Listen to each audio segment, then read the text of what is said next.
O dinheiro é a raiz de todos os males? Quem com ferro fere, com ferro será ferido? Deus tarda, mas não falha? A voz do povo é a voz de Deus? Eu venci o mundo e vós vencereis? É sobre essas 5 frases que iremos tratar aqui no canal Sondando a Bíblia.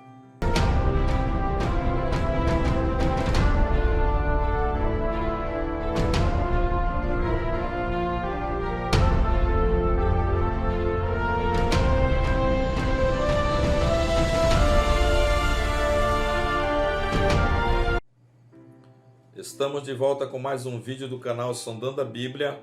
Para quem não me conhece, eu sou o pastor Hélio Santos e este é o canal que esclarece a palavra de Deus para a tua vida. E nós iremos falar agora, nesse momento, da primeira frase que é dita pelos cristãos, mas que não está na Bíblia. O dinheiro é a raiz de todos os males? O que você acha? O dinheiro é a raiz de todos os males?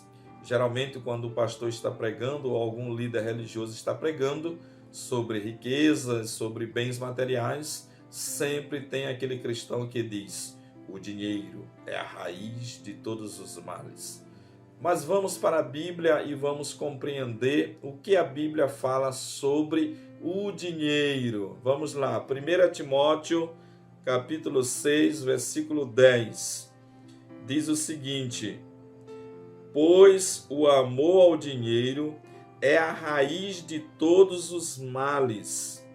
Algumas pessoas, por cobiçarem o dinheiro, desviaram-se da fé e se atormentaram com muitos sofrimentos.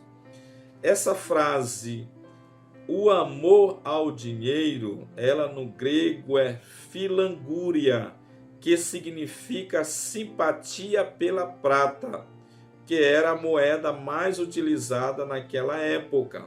Veja que aqui não diz que o dinheiro é a raiz de todos os males, mas sim o amor ao dinheiro.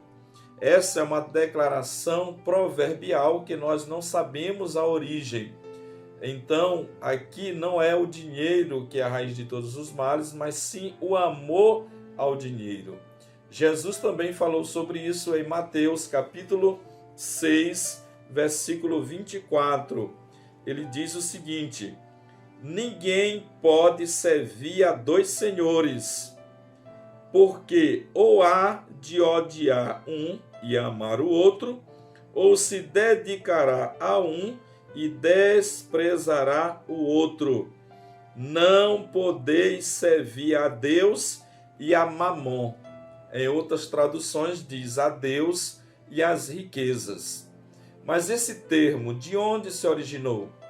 Alguns intérpretes, eles dizem que se originou dos caldeus, essa palavra, e ela tem um significado de Deus das riquezas. Outros dizem que surgiu da mitologia grega e ela tem uma correlação com Plutão, que também era considerado o Deus das riquezas. Mas, de fato, o que Jesus quer nos ensinar? Jesus aqui está personificando a riqueza, mostrando que a riqueza pode se tornar um Deus na tua vida. Então, a palavra mamon é uma palavra que Jesus personificou, que indica apego, desejo, Deus das riquezas. Então, é isso aí. O dinheiro não é a raiz de todos os males, mas sim o amor ao dinheiro, a mamon, ao Deus das riquezas. Segunda frase: quem com ferro fere, com ferro será ferido. Será que tem essa palavra na Bíblia, essa frase na Bíblia? Será que encontramos? Pastor, no Antigo Testamento diz olho por olho e dente por dente. Será que não tem essa frase ali perto, tal?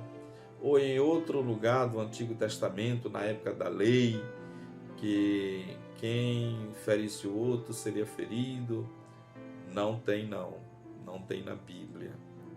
Mas nós iremos ler um texto para compreender um pouco sobre esse assunto. Vamos lá, Mateus 26, versículo 52.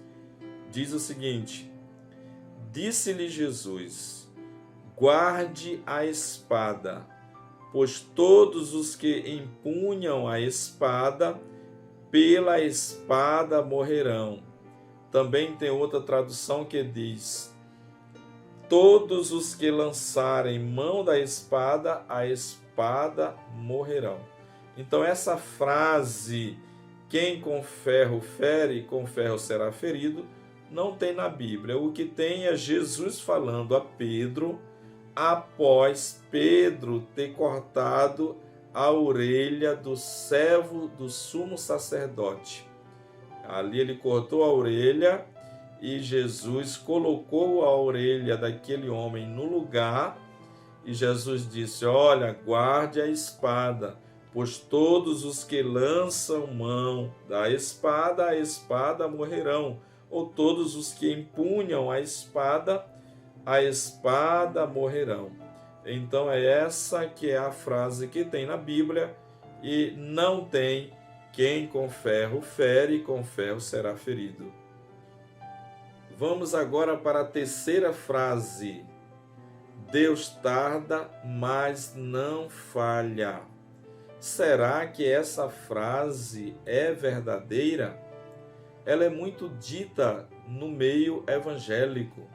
Ela é muito expressada no meio evangélico, porque quando duas pessoas estão conversando sobre um determinado assunto, aí uma das pessoas, querendo motivar a que está contando o problema, essa pessoa diz: olha, Deus tarda, mas ele não falha, não te preocupes, ele tarda, mas não falha. Mas será que a Bíblia diz isso, que Deus tarda com a sua promessa? Vejamos o que diz o apóstolo Pedro no capítulo 3, versículo 9. O Senhor não retarda a sua promessa, ainda que alguns a tenham por tardia, mas é longânimo para convosco, não querendo que alguns se percam, senão que todos venham a arrepender-se. Essa palavra retarda, no grego, é braduno, ou seja, significa demorar, adiar. E aqui está dizendo o quê? Que o Senhor não demora, o Senhor não vai adiar a sua promessa. E olha o que diz na Bíblia NVI, Nova Versão Internacional. Ela diz o seguinte: o Senhor não demora em cumprir a sua promessa, como julgam alguns. Ao contrário, ele é paciente com vocês, não querendo que ninguém pereça, mas que todos cheguem ao arrependimento. Então Deus não tarda. É no tempo de Deus. Existe o tempo dos homens e existe o tempo de Deus. E devemos esperar a promessa dele. Esse texto foi dito pelo apóstolo Pedro, indicando um dos sinais dos últimos tempos, que as pessoas iriam murmurar e iriam dizer: Deus tarda com a sua promessa, porque ele prometeu e até agora nunca veio. Então são sinais dos últimos tempos, pois Deus não retarda a sua promessa. Ele chega no momento certo. O que a Bíblia diz?